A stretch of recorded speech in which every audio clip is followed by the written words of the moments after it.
Good day, everyone. Good day, listeners. We're live on Rogers Radio Business Hour. Where are we? I'm sure you're wondering. We are in a Roger World Studios. We have state-of-the-art facilities for the best music, production, whatever it is. I am none other than the one and the only Caroline Odunton, Miss. We are here live on Rogers Radio with none other than Dr. Adewale Oyerinde. Yes, thank you, Caroline. You're welcome, It's good to be on Rogers Radio. And from my experience and what I've seen so far, I'm not saying it because I'm here, but I'm saying it because others have said it, we have seen it, and there's no gainsaying, saying what is good and saying it out. Rogers Radio continues to be the best, and we continue to look forward to Rogers Radio making more inroads into the communication world and promoting people that we can say upcoming and making them loud and like someone will always say, blowing them. Yes. So we continue to appreciate Rogers Radio for that. Be that as it may, our listeners were promised that we're going to have a program fully dedicated to what we have been saying. Perhaps I need to mention that about 2 or 3 weeks ago we started on the journey, and that journey was what we call business plan. Yes. And we have said this severally, and I'll continue to say it, that when you don't plan, you are only planning to fail. So anytime we talk of business plan, we are indeed talking about fast forwarding the future, that is bringing the future to now, so that you can begin to plan against what can make that future to be bleak. That's essentially what a business plan is all about. So when you are going into a business and you don't have a plan, suffice to say that your business is dead on arrival. And even if you have an existing business and you don't plan to make that business to be better than what it is, then sooner or later that business is going to be fighting for survival. And so it's usually advised, before you go into any journey of venturing or business or enterprises, it's always good for you to have what is called a business plan. So we have said so many things about business plan. True. And then we said that we are going to devote a program where we are going to lay to our listeners, our viewers, how we are supposed to draw up a business plan. And that is essentially what we shall be doing today. Perhaps I need to also mention that business plan is usually a unique opportunity for each business to say something about itself. So what you see naturally is that you may see a business plan from a venture A different from venture B, because it's a unique opportunity to each of the businesses. However, within the framework of uniqueness, we have what is universal. That is what you will always find in any business plan. Whether you are tailoring to your own need, whether somebody is tailoring a business plan to his own need, whether it's an existing business, whether it's a new business that's just coming up, there is something that is universal. That is, once it's not there, then the business plan is not complete. So what I'm trying to do today is to lay upon our doorstep what we expect to see in a normal business plan. And essentially, that's what we'll be covering today. Now, when you are making a business plan, it is very important for us to know that the first thing one will expect to see is, because whether we like it or not, a business plan is an official document. So whether a small business is writing a business plan or is formulating a business plan, it must follow genuinely what we expect, even from a big plan, a big business outfit. So the first thing we'll expect to see in a business plan is the title. What is the title? What are you trying to frame out? And then we also expect to see what we call table of content. That is first page of any business plan. One, it will serve as a guide for us to know when we are looking at a volume of materials. Okay. Having a table of content is an indication that it will be very easy. There will be what we call quick search. If we want to find out about an item, about a chapter, then it becomes very easy for us to locate that chapter and to know what we have in each of the chapters. So it is an opportunity for us to even assess the business plan ab initio, that is from its inception. So once you have that, we also expect to have as the first thing after the table of content what we normally call in report writing as executive summary. Okay. That executive summary is usually about 2 or 3 pages, very short, brief, and what it's telling us is all about what we have inside that booklet, inside that plan. What are the materials? What are those things that are already there? That is, the relevant parts of the plan will be summarized executively. So we will expect to see the company name, the address, the telephone numbers of essential officers. We'll expect to see the key people that are involved in that business. We want to know their names. We want to know their addresses. Okay. We want to have a brief description of the business.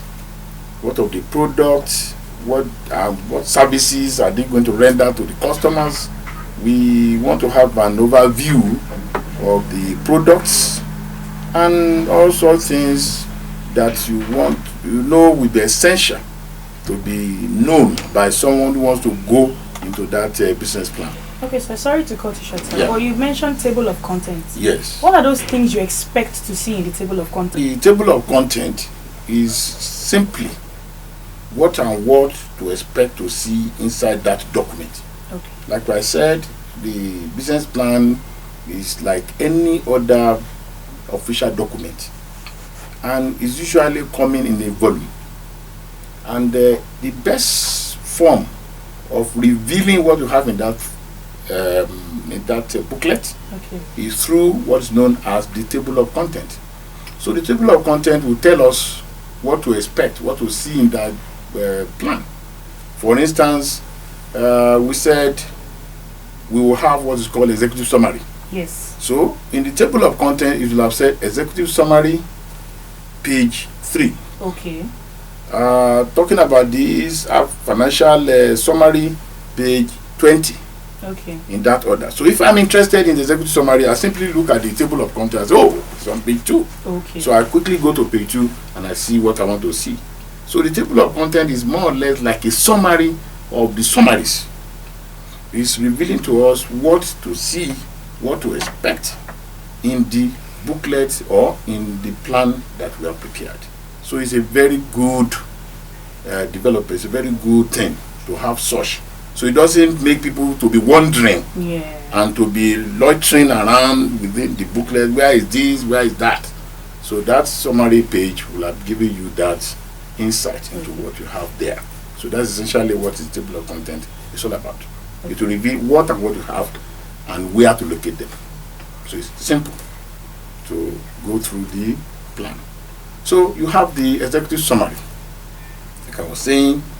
And in even the executive summary, you're supposed to have your financial highlights as part of the summary, because apart from the fact that you have explanation of all those things that are crucial for the plan, it's also good to have a summary of them, because it's not everybody that will remember what is on page 50 or what is on page 30 or so on and so forth. So that executive summary will have captured everything you have in the booklet. So to some people who are easily bored when they have pages of documents, yes. So the 2 or 3 pages summary will help them to also know what to have in the booklet or in the plan. So that's why we normally have what is called the executive summary. Now, the financial highlights, in most cases, is going to come in form of charts.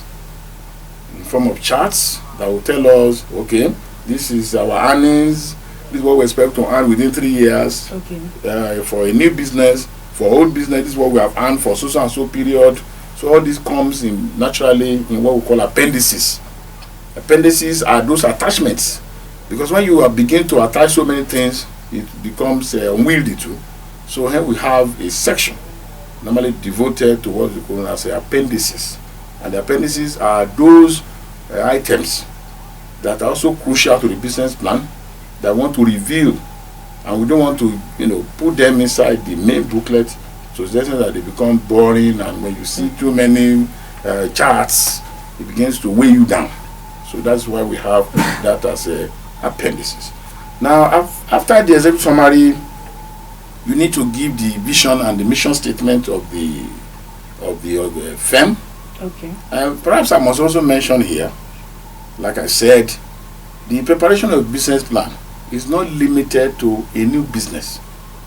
It is also important for a business that's already existing. So you can use it for an existing business, and you can use it for a new venture that just coming on ground. So what we expect to see in the mission statement is, what is the expression? What is the purpose of the business, which has to be stated, and then the direction you wish to move will also be listed or be explained or be mentioned in the vision and the mission statement. What are your values? All these will have to be mentioned in that section. Apart from these two sections, you also have a section that is created for the company history. And this is essentially for those businesses that have been existing, because a new business has no history. It's just coming on board. In fact, it has not even started doing anything. So you don't need that particular section for a new business. And for a business that has been in existence, yes, it has some history. So we'll expect to see the founders, who are those people that have founded that business, when, and what is the purpose of that. We also expect to see some significant achievements of that old business.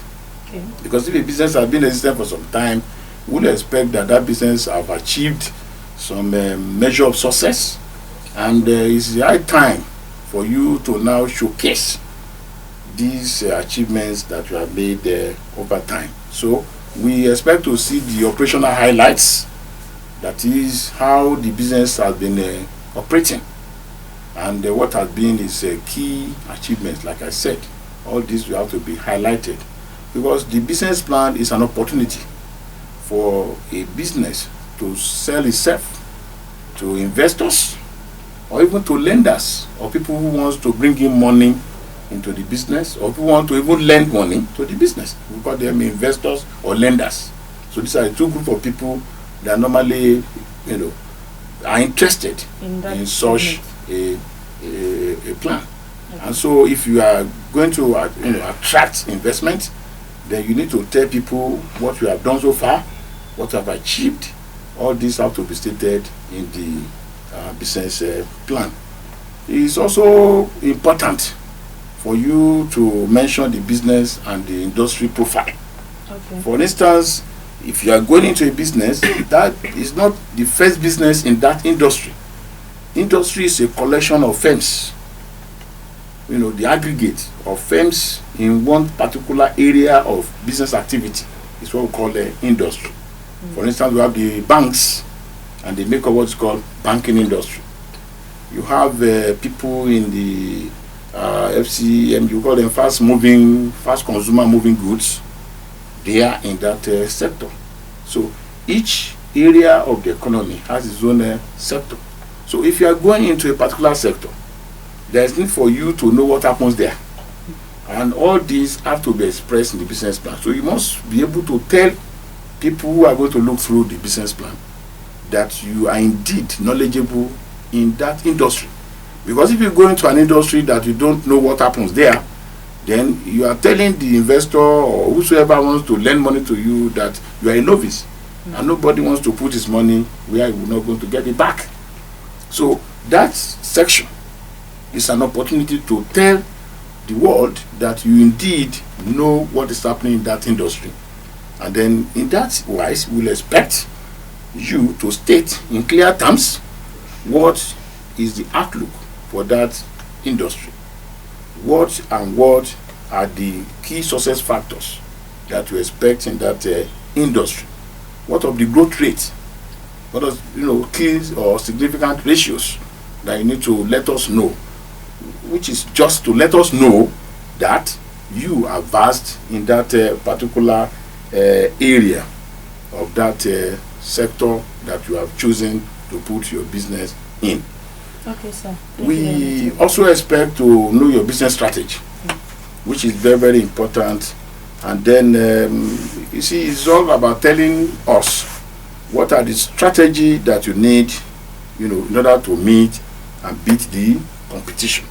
So it's very, very important. We'll expect you to let us have the SWOT analysis. There's something we call SWOT analysis, which is all about the strengths, the weaknesses, the opportunities, and the threats to that business. What are the strengths of a new business? You have to let us know. What are those things that we know that with this in place, you will continue to be in existence? What are your strengths? And if you have a strength, you suffice to say that there will also be what we call weaknesses. So you must also let us know your weaknesses. Weaknesses can be in terms of seasonal problems. Maybe there are some businesses, when there is rain, they don't thrive. And there are some businesses that thrive very much in the rain. If you are in a business that sells umbrella, suffice to say that during the rainy time is when you have your strength. And as soon as we are back to hot weather, in some instances, you're going to have some weaknesses. Then we also need to know those of your opportunities. Opportunities in terms of if you want to grow, what are the opportunities? There are some businesses that have opportunities in the West African sub-region. So that also has to be stated in the business plan. And then what are the possible threats? If you have a business in some areas where there is insecurity, then that can be a very terrible threat to that existence of that business. So all these will have to have been stated.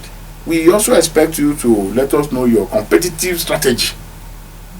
And when you talk about competitive strategy, it's not in terms of competitors, but it's like telling us what are the way that you are going to set up that business that will make people know that you are unique in that regard. So we will expect that you have an edge in attracting customers to that business. All these have to be stated in the business plan. And simply, there's also need for you to give a profile. You must give a profile of your products and services so that we know what product you are offering. You must give us a kind of profile of them. What of your service? What are the benefits your customers are going to enjoy from the product that you are bringing?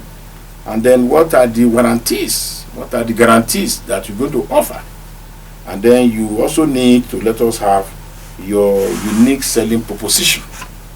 And then apart from that, there is need for you to let us know your raw materials, your source of raw material, what of the cost, then who are your key suppliers. We must also know, how you are going to manage the future when it comes to the products or the service that you are going to render. The next section we want to discuss is the marketing strategy. There is need to have a statement that will explain the marketing strategy of the business, of the venture. Like we said, the business plan is not only meant for new ventures or new businesses. Even an existing business will need to prepare a business plan. So there's need to know your target market, what of your customers' motivation, to buy, what and what have you designed to ensure this. There is need to also know how you want to advertise or promote that your product. What is the media you want to use, media costs. Also, these have to be factored into your business plan. Then we also need to know your pricing strategy. How do you want to price? There are some businesses when they want to start pricing, they do what is called, they come in with a very low price and later start increasing. Some businesses will come with a price that matches that of their competitor, and then sooner or later they start dropping when they now know they have to fight for competition. So there are so many strategies that a business can use to come into the market. So, but what means do you advise a company should use? Because some people might sell a shoe for about $12. What is the amount you believe is adequate to add to that $12 shoe that is not too outrageous, that can attract customers? Well, first and foremost, we have talked about the competitive edge. True. And the competitive edge is all about how do you stay in business and you continue to have loyal customers. Once your customers are loyal, then you have a competitive edge over your competitors. There are some people that don't drink other brand of a drink. Let me say, for instance, they don't consume any other brand. They are used to that brand.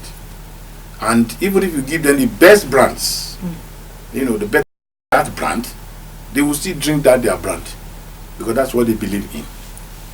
So there's need for you to create that kind of edge. Now, let me come back to your question now. What is important in production process is the cost of that article. Someone can, carelessly incur more costs that are not normal, that are not regular. So once a competitor comes in and is able to produce that same product at a lower price, then be rest assured that it's going to come to the market with a lower price strategy. And once people test that product and find it of equal standard or equal quality with the one they have been consuming, they go for it. And we are not saying everybody will switch, but the majority, reasonable people, or what we call rational people, are bound to shift on their consumption pattern. So what is important, number one, is to know the cost of producing that product. And let's even assume that two of you are using the same amount of cost to produce the article. Then there's also what we call the strategy of displaying. How does your product look like? And that's why you have different patterns of packaging a product.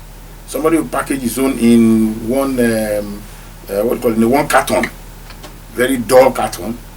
Somebody will put his own in a very well structured, very clean and attractive carton. So once somebody sees a very attractive carton, he says, this is what I want.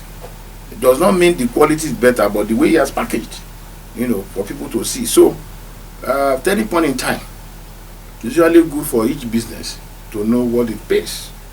And your price is essentially going to be a function of the cost of production.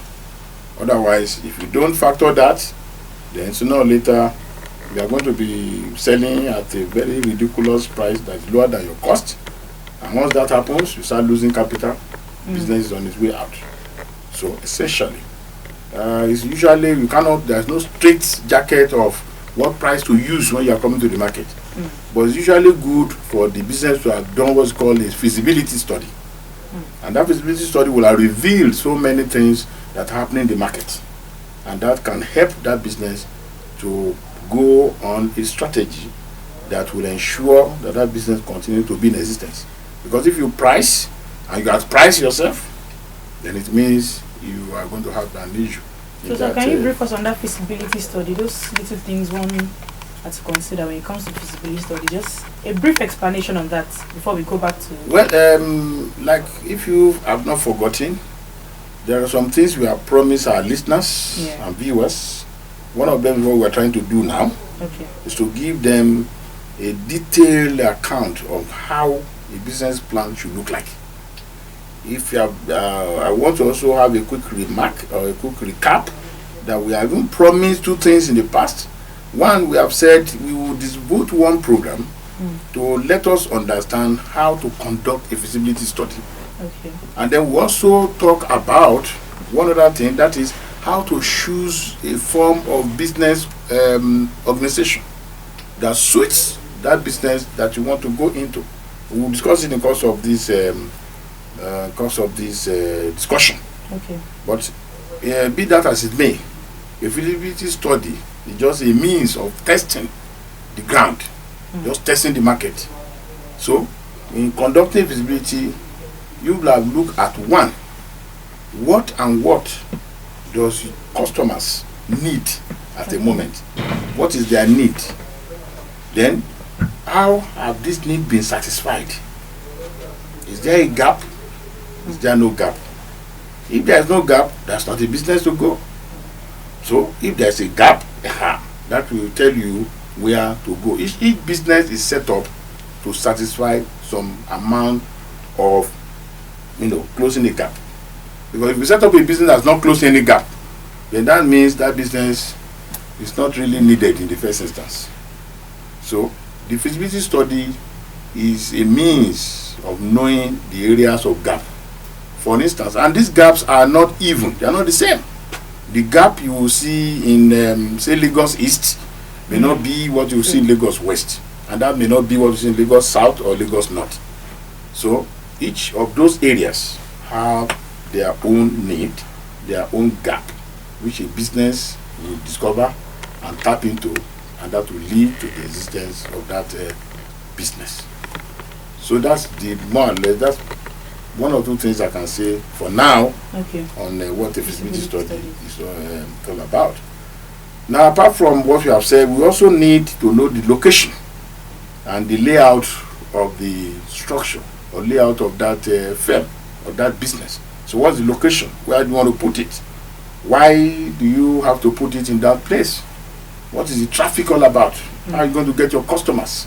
All this will have to be embedded in the business plan. Then the layout, what of your size, what size do you require for that business? What of your layout plan? The organization will, the factory or the business supposed to have what's called a layout. Where is the factory located? Where is the administrative office located? Where do you have the gate? Where do you have the park? Where do you have the warehouse? All this will be in the layout. It's supposed to be in the business plan. Then we also need to have what's called a competitor analysis. Competitor analysis doesn't have competitive edge. And when we talk of competitor analysis, it means, if you have a business and you underestimate your competitors, that is the beginning of problem for that business. And then competitors are of two types. We have what we call existing competitors, people you are going to meet on field. And after beginning or starting up the business, there are some competitors that are going to come up, and those ones are called potential competitors. Sure. So what are you going to do to forestall problems coming from these two sources of competition? Now you need to know your competitors. Who are they? And somebody will be asking, how do I know my competitors? There are so many ways you can use to know your competitors. There is what we call trade journals. You can look at trade journals. You can even go and do a survey of customers and what item you want to go into. You can ask people, Mr. A, what item do you use for this? Assuming you are going into, let's say, the mouth-washing product. You can begin to ask in that environment where you are choosing to locate the business, what type of mouth cleaning product do they use? And by the time you start doing that, you begin to know your existing competitors in that area, and you begin to now ask yourself, how do you deal with this situation? And how do you deal with that is to look at their strengths. What are the strengths of your competitors? What are their weaknesses? Is the weakness of your competitor that you will capitalize upon to grow your own business? Perhaps they don't come at regular times. Perhaps they don't have outlets where those things are sold in that area. Then those are the things you are going to look at. And then the potential competitors, that is those ones that will come after you have set up your business. Who are they? You need to know them. And you begin to do what? You begin to plan for them. And then in planning for them, because of the impact they may likely make if they enter the market. Now you have made an impact when you are entering, and suffice to say, when somebody else enters, he's only going to make an impact in your own activity. So there is need for you to do a very good analysis of your competitors. And any business, on a final note, any business that underestimates its competitors is sooner or later going to find his way out of that business. Thank you very much. Unfortunately, listeners, we have to come to the end of this program. I wish we stayed longer, but there's nothing I can do. I just wish I could stay. But we've come to the end of this segment, today's episode on Business Hour, where we've discussed business planning. So please, do not forget to be here same time next week for the same. We're going to continue from where we just dropped it off. I still remain Caroline Odunto, and who you have just heard is none other than Dr. Adewale Oyerinde. We'll be shutting down for now, but we reboot same time next week. I hope you do not touch that dial, and I hope you keep listening and watching the Roger World.